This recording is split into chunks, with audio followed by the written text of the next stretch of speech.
Hi, everybody. Let's get started. My name is Nari Rath. I am SEARAC's program manager. My pronouns are she and her. Thank you so much, everybody, for joining us today. We also have other team members on the call today: Alyssa, Jenna, and Kevin, and Phoebe. Next slide. And we also have our featured panelists for creating a new narrative around Southeast Asian deportations, Danny Thongsy, Bunthay Cheam, and Ki Lam. And let's just go over some logistics before we begin the panel and the PSAs. All attendees are placed on mute, and to comment or question, you must be logged into the webinar. So if you're joining us from a phone call on your phone, you won't be able to ask questions, so you do need to be logged in. Feel free to ask questions in the chat throughout the webinar, and one of our team members will be tracking the questions in the chat, which we'll be answering at the end. In our agenda for today, we're going to be hearing from our Director of National Policy, Com, and we'll also be featuring a panel titled Creating a New Narrative Around Southeast Asian Deportations for World Refugee Day. And we'll have a speaker Q&A, and we'll end off with announcements. And now we're gonna, I'll hand it over to Phoebe to launch our polls. Yeah, so in a moment, you're going to see a poll launched up in your screen. Just take a few minutes to answer the 3 questions.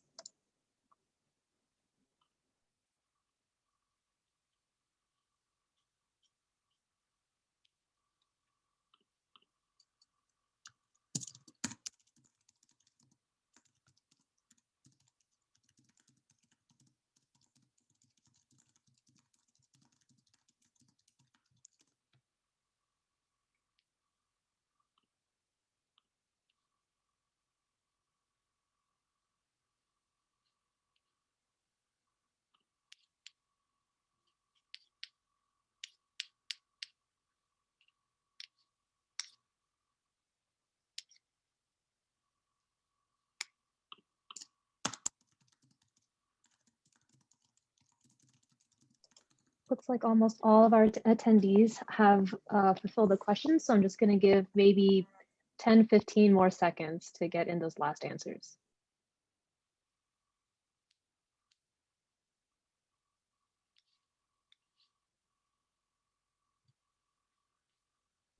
Okay, it looks like everybody has answered. I'll be closing the poll now, and I'll also be sharing the results. So you should be able to see it on your screen. So the first question that we have is, how many SEARAC community calls or virtual launches have you attended? I see that the majority of folks have been to at least one for 15%, and then likewise for 3 community calls, or have attended 4 more. So welcome back. Thank you for dedicating your time to join us this evening. And I see that we have 23%, this is their first community call. Welcome, thank you for giving us a chance to entertain you this evening. We have a lot of things to cover, so we're excited to have you here for your first community call. For our second question, we have, where are you joining us from today? I see the majority of folks are calling in from the West Coast, 85%, and then we have 8% coming in from the East Coast and 8% coming in from the Midwest. And then lastly, in what capacity are you joining us today? I see that we have a mix between community-based organizations, national organizations, researchers, students, about 15 to 23% between those 4 categories. A lot of us are just individuals or community members, and then 8% are categorizing themselves as other. So again, welcome all. Thank you so much for joining us. And I'll kick it back over to Nari. Thank you, Phoebe.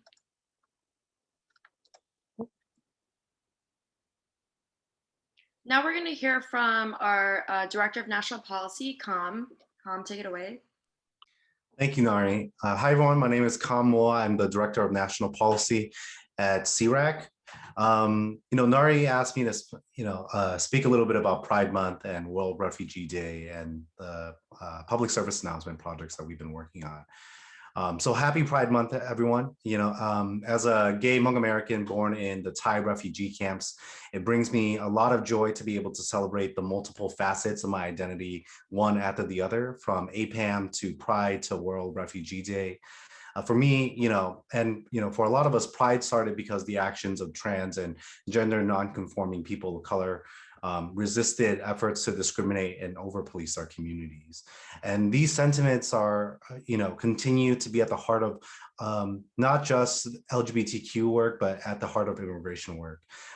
Really that everyone has a right to life, to liberty, and to security of person.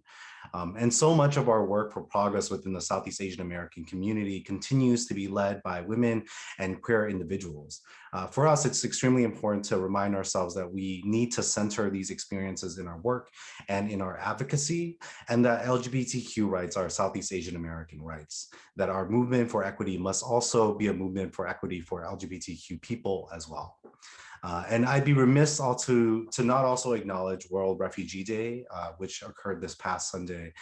As the largest refugee population ever resettled at once in the US, it is our responsibility to honor our fellow refugees and to welcome those who have shown the courage and strength to escape violence in their communities, in their countries. That's why SEARAC continues to advocate for humane refugee policies and remains steadfast in our support for new laws that promote equity and opportunities for refugees, former refugees, and their families. That's why our primary immigration work for the past 2 decades have been around stopping deportations for Southeast Asian refugees. Earlier this year, we helped reintroduce the New Way Forward Act, a bill that would restore due process protections back to our immigration system so that individuals facing removal can find pathways to relief. And just yesterday, we helped launch a petition to lift the visa sanctions on Cambodia and Laos, which have been used during the Trump administration to deport our people and keep war-torn Hmong, Lao, and Yumian families apart. In that vein, we are excited to be launching 3 of the videos today with a 4th upcoming video featuring the stories of individuals with removal orders to Cambodia, from Cambodian, Hmong, Lao, and Vietnamese communities. The goal of these public service announcements is to humanize the impact of deportations and the impact that removal orders have on these individuals, their families, and our communities. We hope that by spotlighting impacted individuals like Bun, G, Ki, Tith, and Danny, we'll be able to move hearts and minds in our own communities. And that we'll also be able to show Secretary Mayorkas at Homeland Security and the President that individuals, the stories of the individuals that they harm when there is inaction in preventing the removals. I hope that you all enjoy the videos and learn more about who have been able to be part of these efforts. We're still finalizing subtitles as well, so stay tuned for the final version of these videos in the coming weeks. Thanks, Nari. Thank you, Com. And now, Phoebe, you can roll the PSAs.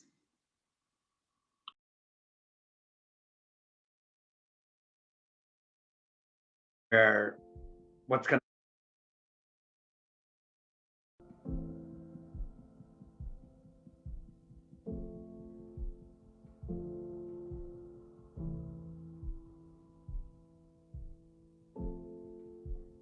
with this order of deportation over one's shoulder, it is actually like living with a terminal illness, should I say?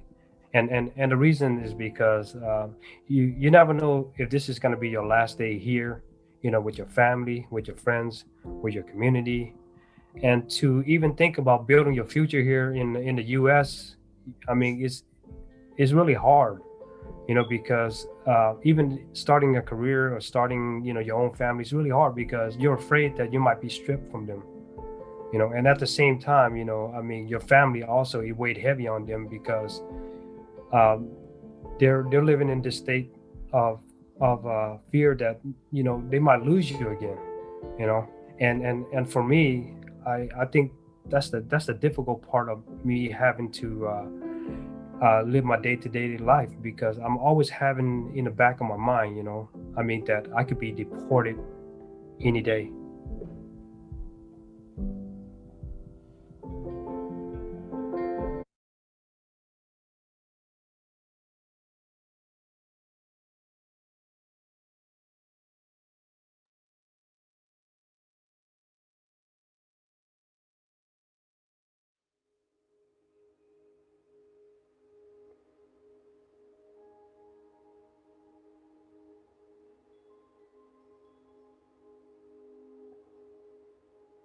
I still have detainer on me. And what that means is they still want me, but I'm not sure, what they're doing, because they don't communicate with us. They're not saying, okay, we dropped your case or this. So, life right now for me, the future is really bleak, and I can't plan my future. My future is like maybe planned the next week, the next month.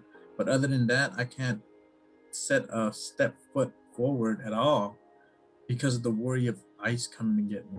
And it's the same for my family. That's why we call each other a lot, wondering like, hey, did ICE get you? And my mom trips out every time if I don't call within a day or two to check in on her. So my status right now, I'm just in limbo with life, with immigration, with everything. It's holding me back from the growth I want to grow, from the plan I want to plan when I wanted to come home. So right now, I live my life day by day, just thinking that they didn't pick me up, or they weren't coming here looking for me. I get traumatized sometimes. When we hear about somebody getting checked in or picked up. So yeah, my life is a lot of limbo right now. With the future is not really clear.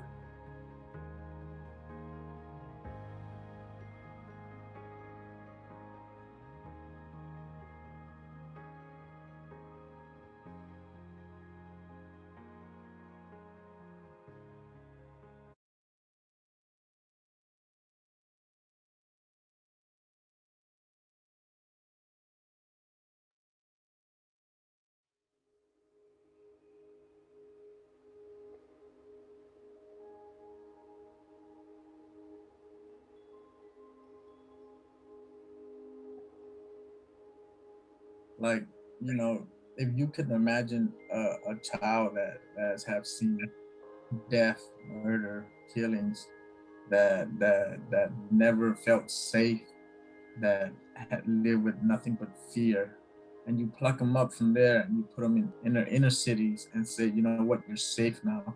But then every time he steps out the door, his environment tell him different, and that fear, that fear and that trauma from fear, and it turns into a lot of anger. Trauma still affects our community to this day, and it's intergenerational trauma. It passes on from them to us. Deportation is reopening a trauma that was never closed all the way, but was tucked away. And with deportation opens up a whole new series of pain.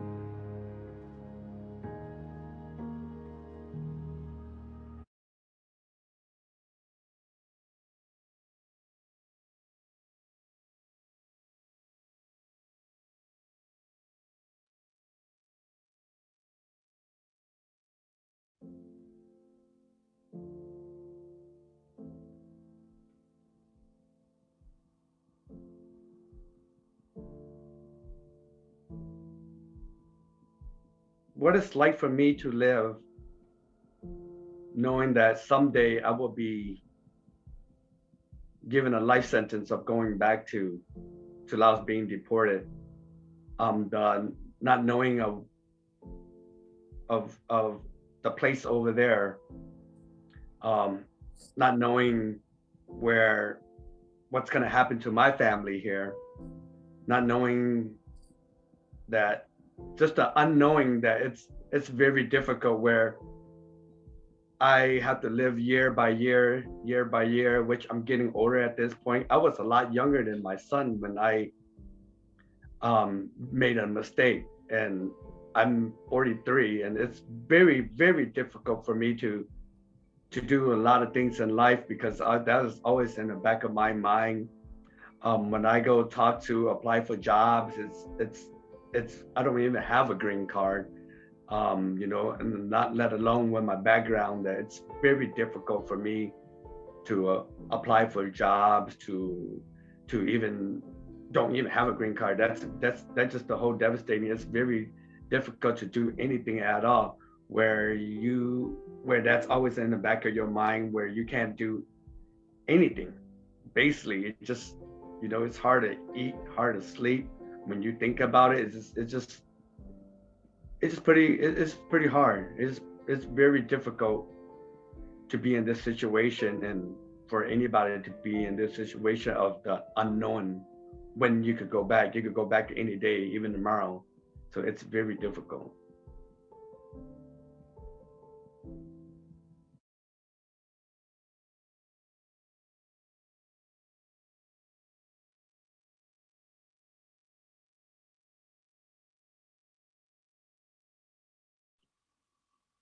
Well, thank you so much for sharing those, Phoebe. Those are really compelling stories, and thank you for everyone that was involved in the work, the hard work that went to this PSA project. Now we're going to hear from some of the folks that were involved in the PSAs, and some of the folks that are also doing anti-deportation work on the ground for Southeast Asians. We're going to hear from Danny Thongsy, he, him pronouns. He's a coordinator and campaigner for Justice Reinvestment Coalition of Alameda County. Bunthay Cheam, pronouns are he and him, and he's a co-founder of the Khmer Anti-Deportation Advocacy Group. And lastly, we'll hear from Ki Lam. His pronouns are he, him. He's a re-entry coordinator for the Asian Prisoner Support Committee. So our first speaker is Danny, and Danny is a community organizer and coordinator campaigner for the Justice Reinvestment Coalition of Alameda County. He's a 1.5 generation Lao Thai refugee. Danny is a formerly incarcerated community leader and also a SEARAC 2018 LAT alumnus. He was also a former Yuri Kochimiyama Fellow at Asian Americans Advancing Justice, Asian Law Caucus. Danny is currently a UC Berkeley student studying sociology. He is active in his church and is a spoken word poet who loves nature and teaching origami. So Danny, I know that you and I worked a little bit as well on the PSA project, and we got to see your video just now. What was your experience like being involved in the creation of the deportation PSAs? Yeah, thanks, Neri. Yeah, just speaking on my experience with the PSA, I thought it was really great when you guys had reached out to me, considering that you know, the work that you guys have been doing for our Southeast Asian community all the way back to the 80s and until now. And the reason why I wanted to really share my story is that because that's how I was able to learn about, you know, anti-deportation work, learn about support, and you know, learn about not having to be ashamed of you know, my past, and I figured that you know, by me sharing my story, that other people would also, you know, hear about that as well, and know that that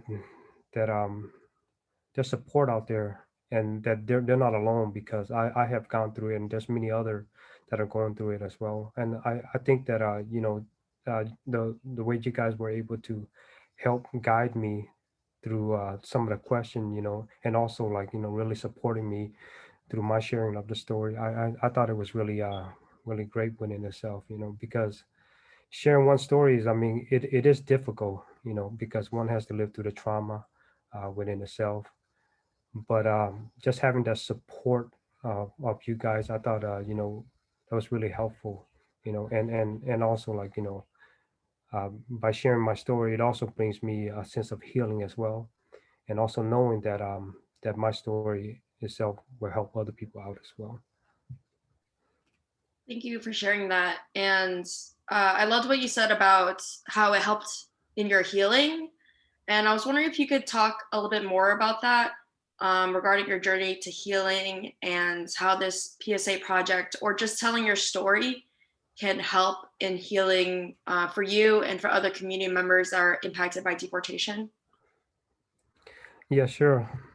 So as we all know that being a refugee, especially from Southeast Asia, we know about the war in Southeast Asia, and we also know about the resettlement and just growing up in those type of neighborhood, especially low income area, and our parent also having to carry the trauma of war, and us growing up in that household, we can actually feel that trauma. We actually inherit that trauma from them, and we also develop that trauma within our surrounding as well. Living in these low income area, and I think that for myself, my healing didn't actually begin until after, I got into to prison, where I was able to find, some group where they would sit down with you and help you identify some of your trauma, and also like revisiting all of this. Then afterwards, just talking about that. And I think that that just with that, I remember I remember when I first had shared about my story, about my just my trauma. It was really difficult at first, right? But then again, just having somebody just to be there to help you through it, and once you are able to find that safe container, that support, and you're able to like really speak on it and just continue to share it, I think that's when the healing comes in. Thank you so much for sharing that and being vulnerable with us. And my last question for you is, what can we do to ensure that we continue to better shape the narrative of deportation and Southeast Asians?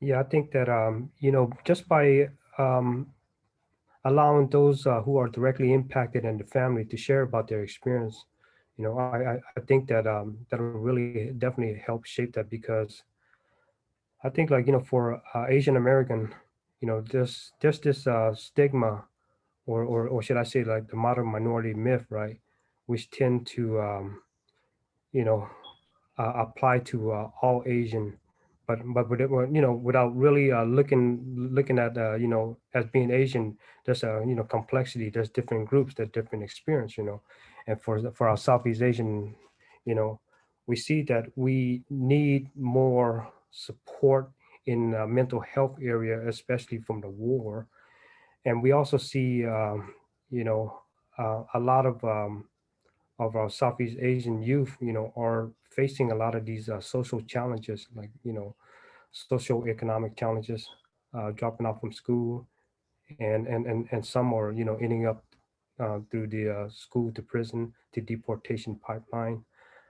I think that, by us being able to, like, really look into, these different narrative, we're able to talk about that, and also, not to be overshadowed by, that myth. By doing so, I think that we're able to let others know that hey, our community is suffering as well. We need all this support, to thrive. I agree. I think that services like mental health services and addressing the issues with our youth are really important in changing the narrative. Thank you so much for sharing. And now we're going to go to our next speaker, Bunthay Cheam. And Bintai is a 1.5 generation Khmer refugee born in Kawadong. He is a storyteller, organizer from Seattle. He's a co-founder of CAGE, the Khmer Anti-Deportation Advocacy Group, based in the Seattle-Tacoma area. He also uses storytelling platform, and his IG is tag there to receive and share stories through different mediums, including poetry, theater, and journalism. So Bunthay, I know that you were not involved in the PSAs, but you do a lot of work, anti-deportation work through your organization. And so I just wanted to ask you, how has the negative narrative regarding Southeast Asians and deportations impacted your work or made your work harder? I think, first and foremost, a lot of what Brother Danny just spoke about, right? Like, I think our community is often hidden under the layers of how white America sees Asian people, right? And it's such a complex identity. And I understand that, the phrase in itself, Asian American, it was kind of created to create solidarity at a certain point in time. But I think one of the effects has been that it's, different identities, the diverse identities are kind of hidden under a lot of different layers. And so, Southeast Asian folks came here under duress and, because there was a lot of harm and violence in their homes, their homeland by, American imperialism, right? And so we just haven't been able to get the platform we so deserve to tell our stories. And often that story has been told through, being funneled and being vulnerable and funneled through the schools to prison deportation pipeline. And so, not only are we're missing kind of in a narrative of what America is, and it's important because that's how we access resources, but we're kind of known and seen as folks that are, kind of almost normalized through this system. And that's difficult because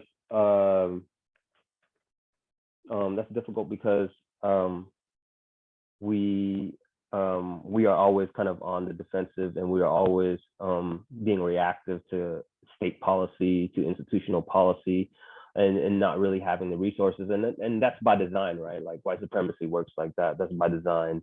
And so the work is hard because we don't have necessarily the same institutional power and the same access that some communities have. And so we're often at times reacting to ICE raids. We're oftentimes reacting to police over policing our communities. But I will say that, for me personally, getting into the work has really shaped the way in which, I think about, storytelling and telling stories, right? I think I wouldn't necessarily have the analysis and kind of, the thought in how I want to tell my stories, how important it is to humanize us, for folks to see us. And so I very much write, tell stories or share stories or receive stories much in knowing that it's rooted in having, to humanize all of us. Thank you for sharing that. And what you said about how we don't have a platform for folks to change the narrative, can you expand on that and tell us how can we continue uplifting the stories of those directly impacted by the deportation system? I know we have this the PSAs that we just launched, but are there other ways that you see that we can continue uplifting and getting that platform for our community? Yeah, definitely. Just to kind of clarify what I said there, I definitely think folks are telling their stories, and it's beautiful stories, much needed stories. And to clarify what I meant, my platform is kind of more mainstream platform. So, for example, America is a very binary kind of society, right? It's race relations, either black or white, or if we're talking about immigration, it's either here in the southern border or something like that. And so I think that first and foremost, we always have to root our work, our organizing, in the most impacted folks, like Brother Danny and Brother Key and things like that. Like, I think oftentimes in the past, within this work, we often leave out folks that are like incarcerated community members, or we have a history of that. Not to say that that happens wholesale now, but there's a history of that, right? And so how do we always root ourselves in the most impacted of our community members and have that be our North Star, so to speak. I think that it's important for folks to be out there and telling their story any way they can. Another thing is to really look for ways to build with like communities, right? CAGE is part of several different coalitions, but right now we're part of a coalition that's sort of new, that's called Liberation, Not Deportation. And it really addresses the way in which the governor has allowed folks coming out of DOC custody into ICE detainers. And, you know, Washington State has passed laws. In 2019, they passed a law that kind of made a wholesale directive for government agencies not to collaborate with ICE, but the governor made an exception for DOC. And then just recently, another law was passed to outlaw private prisons. But again, transfers still happen. And so it is in those ways where we don't have institutional power that we build with other communities. This coalition is led by folks on the inside, different groups. And you know, there are college professors as part of the coalition. There's you know, many East African community members, Latinx folks. And so you know, we have a deficit in, again, institutional access, but we can like make that up by continuing to build in numbers. Thank you for sharing that. I think that you touched on a lot of different ways that we can reshape the narrative, like using your power in policy and working with different coalitions. My last question, I know you already mentioned a lot of different examples, but just wanted to ask you again, if you can sum up if there's other ways we can help shape the narrative regarding Southeast Asians and deportations, that'd be great. Yeah, I think, so, you know, we kind of framed it in like kind of a policy perspective, but also, you know, within the policy perspective, I think I always kind of, again, go back to kind of where we're grounded at, and that's being grounded in making sure that we're including the voices of the most impacted folks. And I don't think there's like a one size fits all in figuring out how to amplify our stories and voices. But I think if we're continuing to ground it in the most impacted folks in our community, we'll kind of find you know, what works for us. Again, in kind of a macro sense, in my mind, it's really looking for space within coalitions and groups that are challenging elected officials and policy.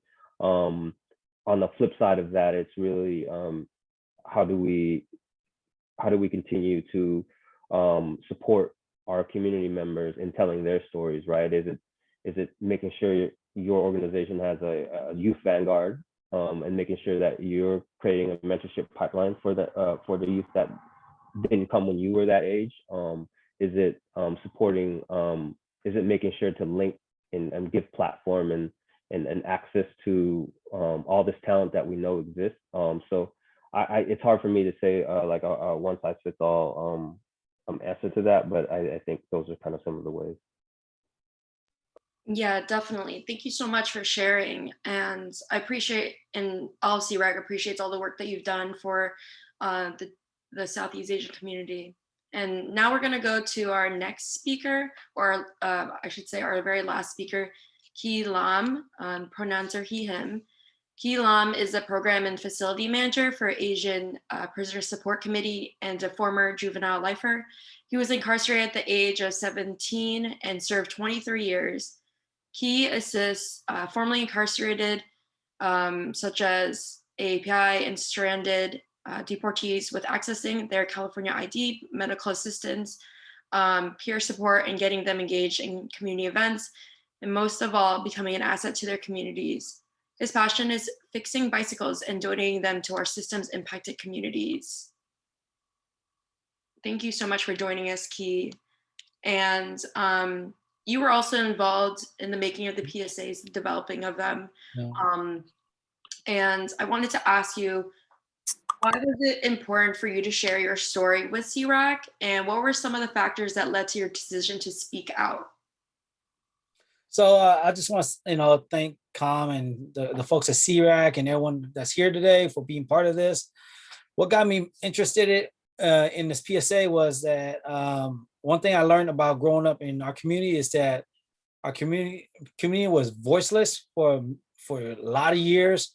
And while I was incarcerated, I was mentored by a bunch of elder lifers who told me that, we can't stay down, right? And one of the person that wasn't there with me, but I heard a lot was about Eddie Zhang, how he was trying to start an ethnic study program and got put into solitary confinement for trying to start an ethnic study program about our own history and culture, which is never shared in any of our schools, right? We talk about African-American experience, we talk about the Latino experience, we talk about European history, but never about APIs. And so by him just trying to start that, and that, for me, that was power, because growing up, I had a lost identity of who I was.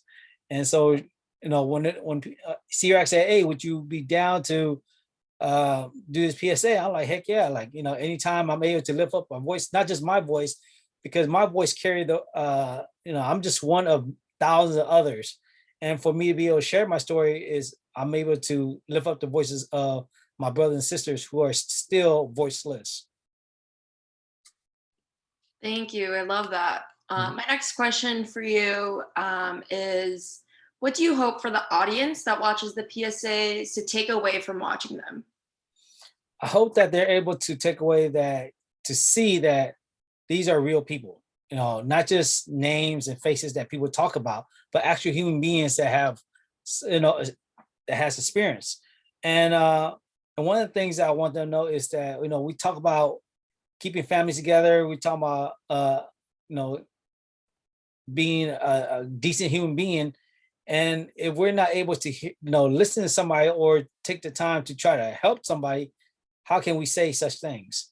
And so I'm hoping that when they see these PSA, that they'll be able to relate to somebody's story, right? Because one of the things I learned about humanity is that we all have feelings, we have experience, and despite what we look on the outside, we basically all the same on it internally. Right. And my last question to you is, what can we do to make sure that we continue to better shape the narrative of deportation in Southeast Asian Americans? I think one of the best ways to continue that is for us to continue to speak out in these public forums, as well as lifting up the stories of those who are impacted, right? Because a lot of the folks that I work with, when they come on, their parents automatically tell them, remain silent, go back to the current, put that veil back up. And my encouragement to them is to not to do that, because Danny talked about it. It's like we perpetuate historical trauma along the way when we do that. We isolate our own community when we do that. And then one of the things that I encourage the families to do is, don't be afraid to lose face, because, this is not losing face, it's actually gaining pride, right? I tell my family that all the time. It's still a struggle with my own family where they tell me not to talk about my past and not to talk about the work that I do. And and it's still a struggle, but one of the things that I hope by showing the work that I do in my community, that they will be encouraged to participate as well. Thank you so much, Keith, for answering all those questions and for your work. And now we are going to go into a Q&A session from the audience. So if the audience would like to ask any of our panelists any questions, you can click on the raise your hand icon and we will unmute you so you can ask the question live. Or if you prefer, you can also just chat your question in the Zoom chat box if you don't want to speak it aloud. If you do want to speak it aloud, remember to share your name, respect other people's viewpoints, and share it within 2 minutes because we have a limited amount of time.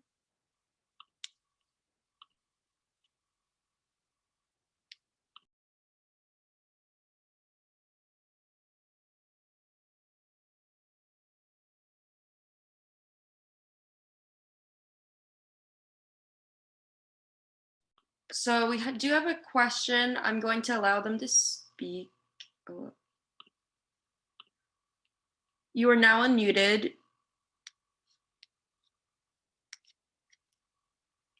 Oh. Hello.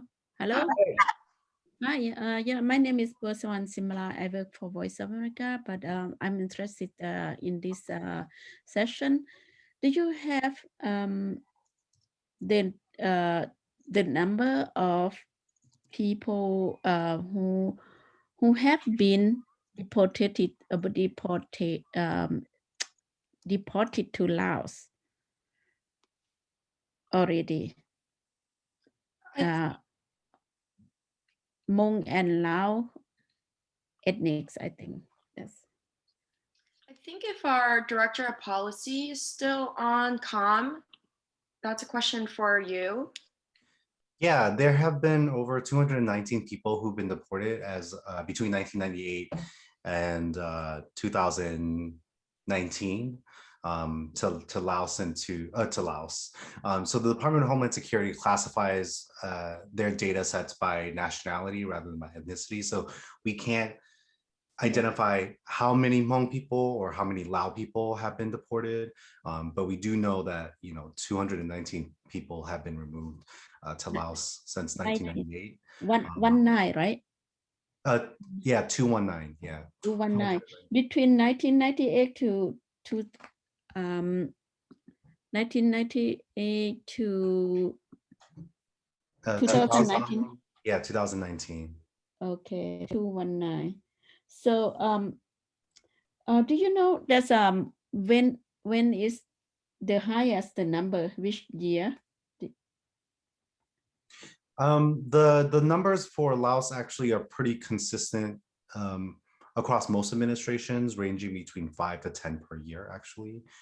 I think the largest push we've seen of any administration to deport Hmong and Lao and Yumian folks have been during the Trump administration in 2018 when they entered into, when they placed visa sanctions on Laos in an effort to increase deportations back to the country. Laos, then Laos officials Lao officials have told us specifically that they don't want to take back anyone who came to the US as refugees. And so the US during Trump in particular have been pushing really hard to get the country to accept those folks back. But we're currently in conversation with the Biden administration right now, and with the Lao embassy on the topic. So that's sort of just where we're at. So this means that during COVID, I hope 2020 nobody deported to Laos yet, right? We can't say for certain. The Department of Homeland Security haven't released their what they call their yearly statistical their statistical yearbook, which is where we get the numbers for how many people have been removed. So we can't say for certain whether or not someone's been removed from Laos to Laos. But we hadn't heard of any cases. And the first major flight to any Southeast Asian country didn't happen until March of this year, where 31 Vietnamese folks were removed. Oh, okay. Yeah. So in totally, do you know how many people in the list of waiting for deportation to Laos? Yeah, for Laos, there are about 4,000, about 4,600, 4,500 to 4,600 last time we checked. And the last time we calculated the numbers, it may be a little bit different now because we have to cross-analyze the number with Homeland Security 2020 numbers. But the latest data set we have is about 4,500, 4,600 Hmong, Lao, and Yumian folks who are still living in the U.S. with the order of removal. This number is as of 2019 or 2020? 2019. 2019. Oh, okay, thank you. Yeah, so I guess that probably during COVID the number is slowing down, right? You know, we can't say for certain until we see the actual numbers. Okay. We do know that the Trump administration, continued to deport people during the pandemic. A lot of those flights were to, South American and Latin American countries, but we can't say for certain. Oh, okay. Thank you. Thank you. So, do you know update anything about Laos side that they will receive, agree to receive more people or no? The last time that we talked to the embassy, they said that they were in conversations with the administration about, taking back people who wanted to self-deport, but they, remain pretty consistent in not removing anyone who doesn't want to leave. Good. That's good. Yeah. I hope that the new administration, they can discuss more about this issue, right? With the new administration. Yeah, I mean, this issue has been brought up by the Congressional Asian Pacific American Caucus to the president, so he's aware of it. On our end, we and other advocates like Bintai have been talking with different members of Congress and with different administrative officials, so they're aware of the issue, and we're hoping that we're gaining traction. Certainly, individuals like you can talk with your members of Congress, raise the issue, sign the petition. Those are really great ways to get involved, educate other folks in your community about the issue, because I think one of the things that we're trying to do is just build more support to stop removals. Okay, good. Thank you. Yeah, we will do that. I think there is a business called SEARAC, I think Institute for LaoUS Exchanges. They will discuss about this by June 26th. Yeah, they will discuss about this. Yeah, I will answer this issue again too. Thank you very much. Thank you so much. And thank you, Com, for all your information and your knowledge on that topic. We do have two other questions. I'm going to go with the first one first by an anonymous person. This is for the panelists. How has COVID impacted deportations and or their work? And anyone's allowed to answer this on the panel. Feel free to unmute yourself. Yeah, I guess I can share just a little bit. Yeah. So with my work, I'm part of the anti-deportation team here in California. I with Asian Law Caucus and also Asian Prisoner Support Committee and with other allies. Right? So basically, we've been trying to push, California to stop handing people over to ICE, especially after they serve their time, really, because once you serve your time, I mean, you should be able to come home, because if not, once you get sent over to ICE, it's a double punishment within itself, right? So that's what we've been trying to push. And during COVID, right, we were,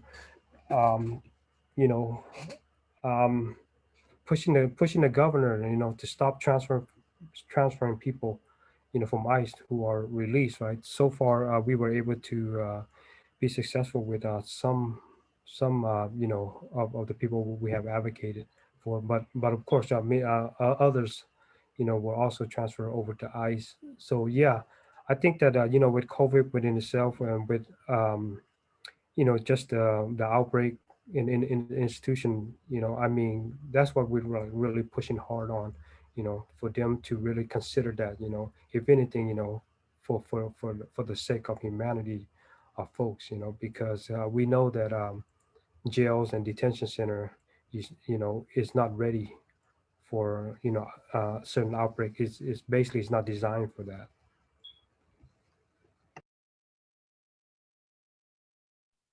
Thank you, Danny. We have a few other questions before we end.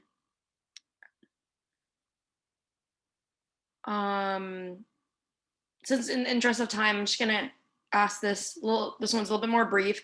Some community members have been successful in returning after deportation. Do you know how others can do the same? Can you repeat that again, Nori? Yep, so some community members have been successful in returning after deportation. Do you know how others can do the same? So I know one as my work, we're working with a lot of folks that's coming home, that's getting released. One of the hardest thing to do is they want to jump right back in, right? And to educate them about the whole process of re-entering society, which is building a network of support and peer support. The way that someone has been successful is they was able to reach out and find the support they need, the resources, while some others are coming home with basically no one or nothing. And so that's the hard part. And so one of the things that we've been doing is we've been able to connect with families, which been passed around from word of mouth to the resource that we can help with. And so we've been able to help folks obtain some funding when they come home to help them pay for their work permit, which is $410 just for the application loan. And then that's not including the ID, getting the ID and other services. So I think one of the best ways to be successful is having a mentor or someone that's had that experience to lead them along the way.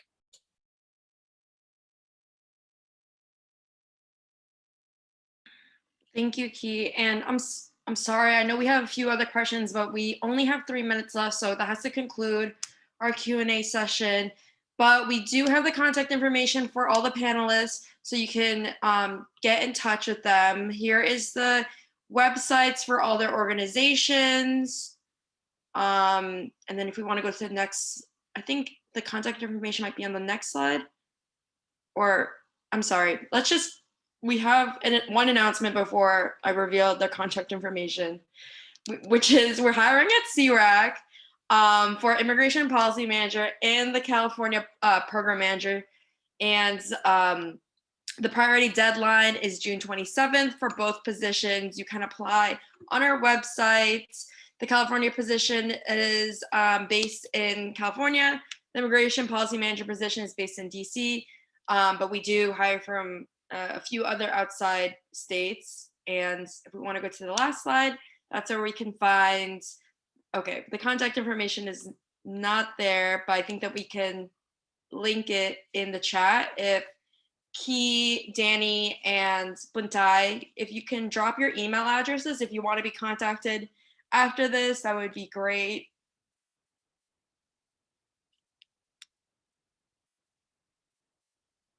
Cool, Danny has dropped his in the chat. Bintai, thank you.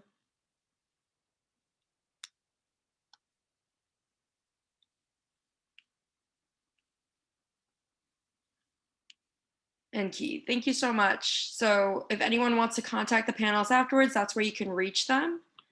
And that concludes, I think that's the last slide, if I'm not mistaken. That concludes our panel and our webinar. Thank you so much, everybody, for joining us. See you next time. Goodbye. Sorry, folks. Have a great week.